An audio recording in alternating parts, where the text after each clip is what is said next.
What's up, guys? Welcome back to AFC Game by Game. I hope you're doing really well. Fantastic win last night. Arsenal 1, Leeds 0. Well, I say it's a fantastic win. That first half performance wasn't exactly the most exhilarating. In fact, safe to say that we were pretty much dominated by Leeds.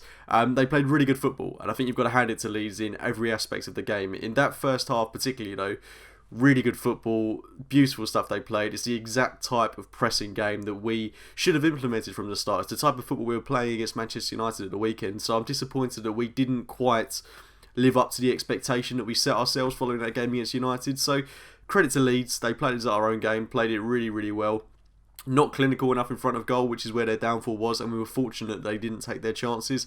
If we had gone into half-time, say, a goal or two down, I think that probably would have been a fair assessment of how that first half had gone. They had 15 shots compared to our 3, which is really worrying to hear. The players just didn't seem to absorb Mikel Arteta's instructions. There was a very clear lack of understanding.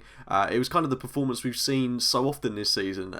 No cohesion, no balance, lacking in confidence. I do think a large part of that was down to our midfield, to be honest. I think Xhaka and Guendouzi, I think they're like chalk and cheese. They don't work together. Guendouzi vacates so much space and he exposes Xhaka's weaknesses. Alongside someone like Lucas Torreira, Xhaka is a completely different player. When you put him alongside someone like Guendouzi, where he's going to have to do the defensive job as well, I just don't think he's as capable of doing what he's actually good at. So I was a bit disappointed that we saw those two in midfield, and I think Guendouzi had a particularly good second half. I thought Xhaka was very fortunate not to get away with a yellow card, but at the expense of Danny Murphy seemingly frothing at the mouth, considering how angry he was with that, I'm perfectly fine with that. So yeah, really poor first half, really strong team selection. We saw probably our two most important players omitted from the squad in Aubameyang and Lucas Torreira, and I think it shows just how much we missed them. But I think the rest of the team was pretty much spot on from Mikel Arteta, and I really like that even though the players aren't necessarily there at the moment, he's still sticking to his philosophy, even if it does mean playing someone like Socrates at right back, who you have to say was excellent yesterday. It was also interesting to see Rob Holding come back into the team after what has been kind of a yo-yo period when he's been in and out of the side this season. Realistically, he's had kind of a year out of first team football. He's played, I think, one Premier League game so far this season. He's played quite a few games in the Europa League, but he's never really had a consistent run in the Arsenal side this season. It was kind of his first game back, I like to think, yesterday, and he struggled. I think there's no getting away from that fact, and I think he's not quite the saviour that I think a lot of Arsenal fans were presuming he would be following his injury. He's a different player at the minute, and I think he doesn't quite trust his body. He's not fully confident in his own ability at the moment. Technically, I still think he's fine. I still think he possesses the ability to come back into this Arsenal team and make a real impact. I do worry about his distribution. He seems to really fall down on that part. Defensively, I don't think there's too many quibbles. I think his positioning was fine.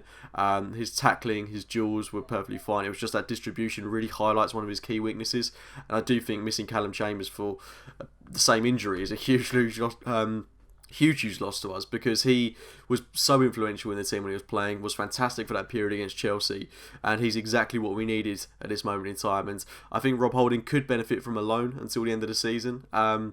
Whether that's something that will happen, I'm not too sure, but I also think he needs minutes, he needs game time, and with that we'll see a much more improved player. So excited about what he could achieve this season, and I think it's more than likely that he will carry on at Arsenal Football Club. He just needs that confidence to believe in himself, in his own ability, and I think we'll definitely see the Rob Holding of old. He can be a very useful player to this Arsenal team when he's firing on all fronts. But we saw Lacazette start, we saw Pepe start, we saw Reiss Nelson start, grab a goal, we saw Ozil start. The front line was very strong, a Premier League front line, I would say, and they only really got firing in that second half. Lacazette, again, I thought was excellent, didn't get his goal, had a free kick go off the crossbar. Pepe, instrumental in the goal that we did score. Nelson, really pleased for him to get a goal. Scruffy goal, but it won't matter to him. Really important goal in terms of building his confidence. I think he's been one of the main beneficiaries of Arteta's new regime at the club, and the work he put in going forward I thought was fantastic. The number of times he tried to sprint down the byline, sprint through the middle of the Leeds United side, I thought it was fantastic. So really pleased to see him get his goal, to see us see the game out professionally. Should have had a few more goals, I think, in that second half. Martinelli came close, Lacazette came close. We did have good opportunities, but this definitely was a game of two halves. We were fortunate not to concede, but it's 2 wins now, 2 clean sheets. The team, I'm not going to say is brimming with confidence, but we're getting there slowly but surely. We've got Palace on the weekends, an injury-ravaged Palace side that are going to be without their captain Luka Milivojevic after he got dismissed in their game against Derby. So we've got we've got such a good opportunity here at the weekend to make it 3 wins out of 3. Hopefully keep another clean sheet. And I would go Socrates and Louise at the back again. I don't quite trust Rob Holding to come into a Premier League game just yet. And I hope that we do invest in a centre-back in the market, because I think we do need that. I also think we need a defensive midfielder, because I don't think we've got one apart from Lucas Torreira. Xhaka can't be trusted to do the defensive side of things alongside Guendouzi. Guendouzi's not a defensive midfielder. As much as I'm criticising Guendouzi, I think he did do some very good things yesterday. There was a moment in the first half where he effectively stopped a goal after a great Leeds United move and played it out from the back fantastically well. So credit to him where it's due. Made some great tackles in that second half, made some excellent runs going forward. I think he had a very, very strong second half, but it's important that he does to highlight that he does have weaknesses that can be quite damning to this Arsenal team if they are exposed, which I think they were, especially in that first half yesterday. He does run around like a headless chicken, but he's still, so many players in this Arsenal team are so young.